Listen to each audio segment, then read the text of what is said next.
Viral कर दो यार उसे। এই জন্যই তো এই সব হচ্ছে আজকে, এত হচ্ছে, এত সবকিছু আমরা সারাক্ষণ শুনছি, এই সবের জন্য হচ্ছে। নিশ্চয়ই খারাপ লাগে, এখনকার মেয়েরা তো ল্যাংটায় ঘুরে। আমি কখনোই এটা সমর্থন করি না। কি পাবলিক নতুন টপিক পেয়ে গেছো তো? এখনকার মেয়েরা তো ল্যাংটায় ঘুরে। আন্টি আন্টি পরিবেশ দূষণ, পরিবেশ দূষণ। এখনকার মেয়েরা তো ল্যাংটায় ঘুরে। সবাই বলছে বাইরে যা দূষণ, তাতে নাকি 10-12টা সিগারেট এমনি তুমি টেনে নিচ্ছ কাকিমা। যদি এই মেয়েদের পোশাকটা বন্ধ করে তবে পৃথিবীতে আর ধর্ষণ হবে না। ও কাকিমা, মেয়েগুলোকে তো তুমি শর্ট ড্রেসে দেখতে পাচ্ছ, পরিবেশ দূষণ তো দেখতে পাচ্ছ না, তাও ঠিক। পরিবেশ দূষণ भाड़ में जाए, অতুল সুভাষের মতো কত ছেলে মেন্টালি হ্যারাসড নিজেকে শেষ করে দিচ্ছে সেই টপিকে। भाड़ में जाए। কলকাতায় চলছে চুমু কাণ্ড। দেখো আগে থেকে বলে রাখছি, আজকের ভিডিওটা কিন্তু অনেকের গায়ে লাগতে পারে। পরিবেশ দূষণই তোদের মানে এফেক্ট করছে না, এটা কি এফেক্ট করবে শোন মারা। স্থান কাল পাত্র বলে কোনো ব্যাপার হবে না। জন্তুরাও বোধহয় আমাদের থেকে অনেক ভালো। এক মিনিট, জন্তুরাও আমাদের থেকে ভালো? তো ল্যাংটায় ঘুরে। জন্তুরাও বোধহয় আমাদের থেকে অনেক ভালো। জন্তুরাও আমাদের থেকে ভালো, তার মানে এই বালটা আমাদের থেকে ভালো? জন্তুরাও বোধহয় আমাদের থেকে অনেক ভালো। ও আচ্ছা, উনি লিটারালি জন্তুর কথাই বলতে চেয়েছে, মানে বিড়াল, কুকুর, শুয়োর। ঠিকই তো বলেছেন, এই জন্তুগুলো তো প্যাশনেটলি কিস করে না, মানে ডিরেক্ট গ্যাং ব্যাং, ডিরেক্ট লাগালাগি করে, মানে এই পশুগুলো, মানে এই জন্তুগুলো আমাদের থেকে ভালো হয়ে গেল। ওই ছেলে মেয়ে দুটো মেট্রো স্টেশনে প্যাশনেটলি দুজনকে কিস করছিল, এই জন্তুগুলো মানে সুযোগ পেলে বা স্থান কাল পাত্র ভুলে খাপে খাপ থাপা ঠাপ বানা। জন্তুরাও বোধহয় আমাদের থেকে অনেক ভালো। জন্তুরা আমাদের থেকে ভালো হয়ে গেল। হ্যাঁ, মানে ট্রাস্টের দিক দিয়ে বলতে পারো যে জন্তুদের আমাদের থেকে বেশি ট্রাস্ট করা যায়, কিন্তু মানে এই ক্ষেত্রে জন্তুরা আমাদের থেকে ভালো। হয়তো ইনি বলতে চেয়েছেন যে এই জন্তুরা আমাদের থেকে ভালো সেক্স করতে পারে। নাহলে একবার ভাবো, আমাদের রাস্তায় যে কুকুরগুলো আছে, ভাদ্র মাস এলে বিনা আইডেন্টিটি ছাড়া যে কোনো কুকুরকে লাগিয়ে দেয়। জন্তুগুলো হয়তো রাস্তায় মানুষের কাছে মার খাচ্ছে, খুব সার্ভাইভ করছে, মানে খেতে পেতে পাচ্ছে না, কিন্তু মানে সেক্স লাইফ কিন্তু ঘেমায় দেয়। আমার বাড়ির সামনে যে কুকুরগুলো আছে তার মধ্যে একটা মেয়ে কুকুর আছে, ভাদ্র মাসে সেই মেয়ে কুকুরটাকে একটা ছেলে কুকুর মানে ডগ স্টাইলে লাগাচ্ছিল। মানে সিরিয়াসলি বলছি, এটা তো মানে নর্মাল ব্যাপার, ঠিক আছে, কিন্তু এই মেয়ে কুকুরটার সাথে যে ছেলে কুকুরটা সঙ্গমে লিপ্ত হয়েছে, তার চারিপাশে আরো 3টে ছেলে কুকুর ওয়েট করছে। জন্তুরাও বোধহয় আমাদের থেকে অনেক ভালো। তো ল্যাংটায় ঘুরে। জন্তুরা আমাদের থেকে ভালো মানে উনি কি বলতে চান, জন্তুদের মতোই আমাদের হওয়া উচিত, মানে এই ব্যাপারটায়। হাই ফোর্স বসিয়ে পাওয়া উচিত। চুমুর আমি চুমুর তুমি চুমু দিয়ে যায় চেনা, দেশ গাদার গাড়ে কারণ চুমু নিয়ে আলোচনা। রিসেন্টলি কলকাতার কালীঘাট মেট্রো স্টেশনে একটা কাপল একে অপরকে প্যাশনেটলি চুমু খাচ্ছিল। সেটা দেখে কিছু ফ্রাস্ট্রেটেড মানুষের মানা বিচিতে চির আর মারা গাড় ফেটে চৌচির হয়ে যায়। আমাদের এটা ভাবতে হবে আমরা আছি কোথায়।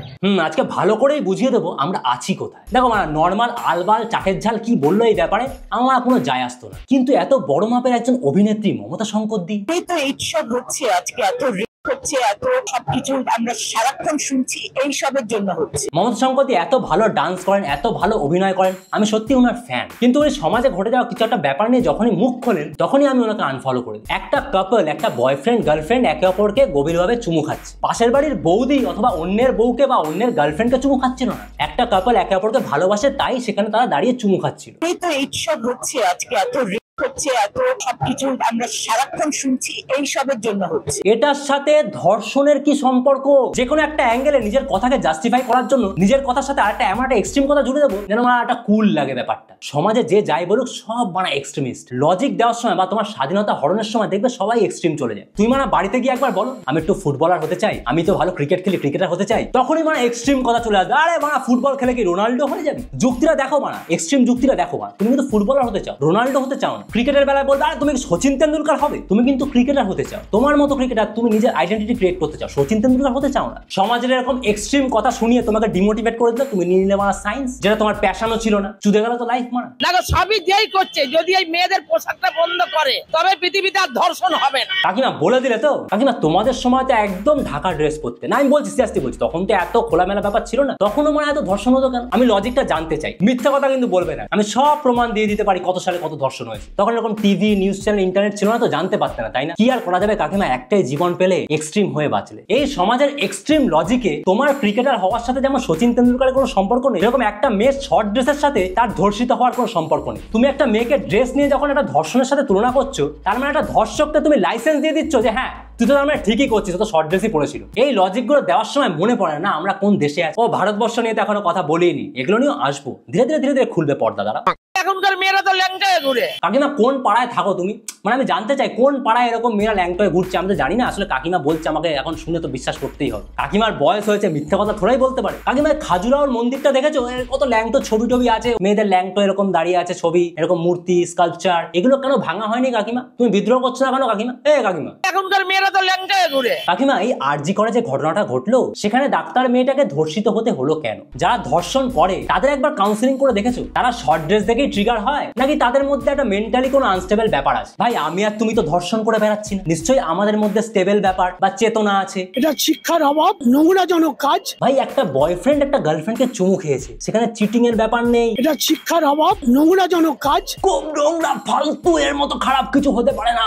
নোংরাজনক কাজ। দাদু, একটু বাড়িতে বসে গার্গেল করো, নাহলে মানে তোমার গলার অবস্থা খুব খারাপ। কারণ এরকম ছুটছাট ব্যাপারে মানে আন্দোলন করতে হবে তো, তোমাকে প্রতিবাদ করতে হবে তো, কারণ এরকম ঘটনা ঘটতেই থাকবে। এই তো এইসব হচ্ছে আজকে, এত রেপ হচ্ছে, এত সবকিছু আমরা সারাক্ষণ শুনছি, এইসবের জন্য হচ্ছে। আমি মমতা শঙ্কর দিকে নিয়ে আগেও দুটো ভিডিও বানিয়েছিলাম, যখন তিনি বলেছিলেন যে একটা মেয়ে এরকম শাড়ি পরবে কেন, মানে একটু নামিয়েও বা কেন শাড়ি পরবে। তাকে উনি ল্যাম্প পোস্টের তলার মেয়ে হিসেবে আখ্যা দেন। কিন্তু আমি ওইভাবে পোশাকটা পরবো কেন? তাহলে আগে আমরা রাস্তার মেয়ে বলতাম, যারা ল্যাম্পপোস্টের তলায় দাঁড়িয়ে থাকে এরকম মেয়ে বলতাম, তারা ওই রকম ভাবে দাঁড়াতো। আমি বারবার বোঝানোর চেষ্টা করেছিলাম যে উনি বলতেন, মানে উনি ওনার সময়তে বলতেন, মানে ধরো 40 বছর আগে রাস্তার মেয়ে বলতাম, তখন তো নিশ্চয়ই মেয়েরা ঢাকা ড্রেস পরতো। যেহেতু উনি বললেন যে উনি বলতেন ল্যাম্পপোস্টের তলার মেয়ে, এই কথাটা রাস্তার মেয়ে বলতাম, যারা ল্যাম্পপোস্টের তলায় দাঁড়িয়ে থাকে এরকম মেয়ে বলতাম। সেই সময়তে দাঁড়িয়ে সেই 40 বছর আগে ওনারা মেয়েদেরকে ল্যাম্পপোস্টের তলার মেয়ে বলতেন। এরকম টাইপের মেন্টালিটির মানুষ 40 বছর আগেও, মানে যখন মেয়েরা কিন্তু ঢাকা ড্রেস পরতো, এখনকার মতো তো খোলামেলা ড্রেস তখন পরতো না, তাদের মধ্যে যে স্টাইল করে কেউ একটু নামিয়ে পরতো, রাস্তার মেয়ে বলতাম। তারা মেয়েদেরকে 40 বছর আগে বুলি করতো তাদের ড্রেস পরা নিয়ে, এটা বলে যে ল্যাম্পপোস্টের তলার মেয়ে তারা। আপনার সেই সময়তেই মেয়েদের ঢাকা ড্রেস পরা থাকলেও তাদেরকে ল্যাম্পপোস্টের তলার মেয়ে বলতেন। যারা ল্যাম্পপোস্টের তলায় দাঁড়িয়ে থাকে এরকম মেয়ে বলতাম। কি মানে বালছাল যুগ ছিল ভাই। এদিকে আমাদের দাদু দিদারা বলে আসতেন যে তাদের জেনারেশন কত ভালো ছিল, সব জেনারেশন এরকমই বলতে থাকে, মানে তাদের জেনারেশন ভালো ছিল। 40 বছর আগে যখন মেয়েরা ঢাকা ড্রেস পরতো, তখনও আপনারা মেয়েদেরকে কেন ল্যাম্পপোস্টের তলার মেয়ে বলে বুলি করতেন? এক হতে পারে তখনও মেয়েরা খোলামেলা ড্রেস পরতো, অথবা দুই হতে পারে আপনারাই বালছাল পাবলিক, যারা যুগে যুগে এরকম রিগ্রেসিভ মাইন্ডসেট নিয়ে সবাইকে ছোট করতেই শিখেছে। এখনকার মেয়েরা তো ল্যাংটায় ঘুরে। মমতা দিকে নিয়ে যখন ভিডিওটা মমতা শঙ্কর দিকে নিয়ে যখন ভিডিওটা বানিয়েছিলাম, সেই ভিডিওতে অনেক রিগ্রেসিভ এরকম পাবলিক এসে আমাকে গালি দিয়েছিল। কিন্তু আজকের দিনে দাঁড়িয়ে আবার উনি মুখ খুললেন, আবার উনি প্রমাণিত হলেন যে কতটা উনি রিগ্রেসিভ। এই তো এইসব হচ্ছে আজকে, এত রেপ হচ্ছে, এত সবকিছু আমরা সারাক্ষণ শুনছি, এইসবের জন্য হচ্ছে। ভাই, একটা কাপল, তাদের মধ্যে ভালোবাসা আছে, তারা চুমু খাচ্ছে, তাদের সাথে ধর্ষণের কি সম্পর্ক আমি এখনো বুঝে পাচ্ছি না। তাহলে মানে আপনাদের কথা শুনে একটা ধর্ষকও তো মানে এই লজিক দেবে, আমার সমাজটা খুব খারাপ হয়ে গেছে, এরকম ড্রেস পরতে সবাই একে অপরকে জায়গায় সেখানে কিস খাচ্ছে, তাহলে আমার ধর্ষণ করলে দোষ কি? মানে ধর্ষকও তো এই লজিকই দেবে, তাই না? মানে শুধু ভিডিও দেখলেই হবে না, কমেন্ট করে জানিও। মানে ল্যাম্পপোস্টের তলার মেয়ের পর এই কারেন্ট সিচুয়েশনে চুমু খাওয়াকে ধর্ষণের সাথে যেভাবে জুড়ে দিলেন মমতা শঙ্কর দি, এই ব্যাপারটা তোমাদের মতামত কি? মানে কমেন্ট সেকশনে জানিও। এই তো এইসব হচ্ছে আজকে, এত রেপ হচ্ছে।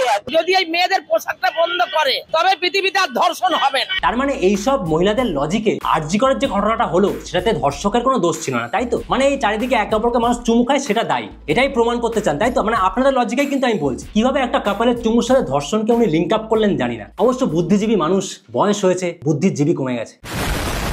ভালোবাসা মানুষের মধ্যে থাকবেই, সেটার আরো মাধুর্য বাড়ে, তার একটা আব্রু থাকে। ভালোবাসায় আব্রু থাকলে ভালোবাসা বাড়ে না। সমাজে বালছাল যুক্তি দিয়ে ভালোবাসার মানুষদের মারে। এই সমাজে ভালোবেসে একে অপরকে চুমু খাওয়া যাবে না, কিন্তু মানে স্যান্ডো গেঞ্জি পরে মানে ঘুষ নেওয়া যাবে। আরে মানে ঘুষ নেওয়া দেখেও তো মানে তাদেরকে ভোটে আবার যেতে, তার মানে তাদেরকে তুই বিশ্বাস করিস, তাই তো? কিন্তু ভালোবাসার মানুষ একে অপরকে চুমু খাবে সেটা তোরা বিশ্বাস করিস না। এই সমাজে দুটো ভালোবাসার মানুষ একে অপরকে চুমু খেলে সেটা ভাইরাল করে দেওয়া হবে, কিন্তু একটা হসপিটালে ডাক্তারকে ধর্ষণ করে খুন করে দেওয়া হবে, সেই খুনিদের খুঁজেও পাওয়া যাবে না। অদ্ভুত মানে হিপোক্রিটও বলা যাবে না, কি বলা যায়, অদ্ভুত বালছাল সমাজ। মানে আর কি বলবো, এই সমাজে প্রকাশ্যে চুমু খাওয়া অপরাধ, কিন্তু মানে প্রকাশ্যে পেচ্ছাপ করলে তার সাধুবাদ। যখন মানে এদিকে ওদিকে রাস্তায় দাঁড়িয়ে ছেলেরা মানে পেচ্ছাপ করে, তখন সেটাকে মানে ভাইরাল করিস না কেন? তাদের পদে গিয়ে মানে লাথি মারিস না কেন? লোক মানে এতটাই মানে পাগলা চোদা, যেখানে মানে লেখা থাকে এখানে প্রস্রাব করিবেন না, সেখানে গিয়ে মানে মতে, সেগুলো নিয়ে কিন্তু কথা হয় না। বিদেশ থেকে যারা আসে তারা মানে এই জন্যই ছোট করে আমার, যেখানে মানে এত বেকার সমস্যা, মানে মানুষের সিভিক সেন্স নেই, শিল্প নেই, মানুষের মানে বেসিক স্কিলস নেই, এত ফ্রাস্ট্রেটেড মানুষের মাঝে দুটো মানুষ যদি খুশিতে একে অপরকে কিস করে, সেটা কি মানে কেউ মেনে নিতে পারবে? তোমাদের কি মনে হয়? মানে মানুষজন চরম লেভেলে ফ্রাস্ট্রেটেড, মানে বিশ্বাস করো। মানে কালকে এই ভিডিওটা সেকেন্ড পার্ট আসবে, এখন তো আসল জিনিস বোঝাইনি। আমাদের এটা ভাবতে হবে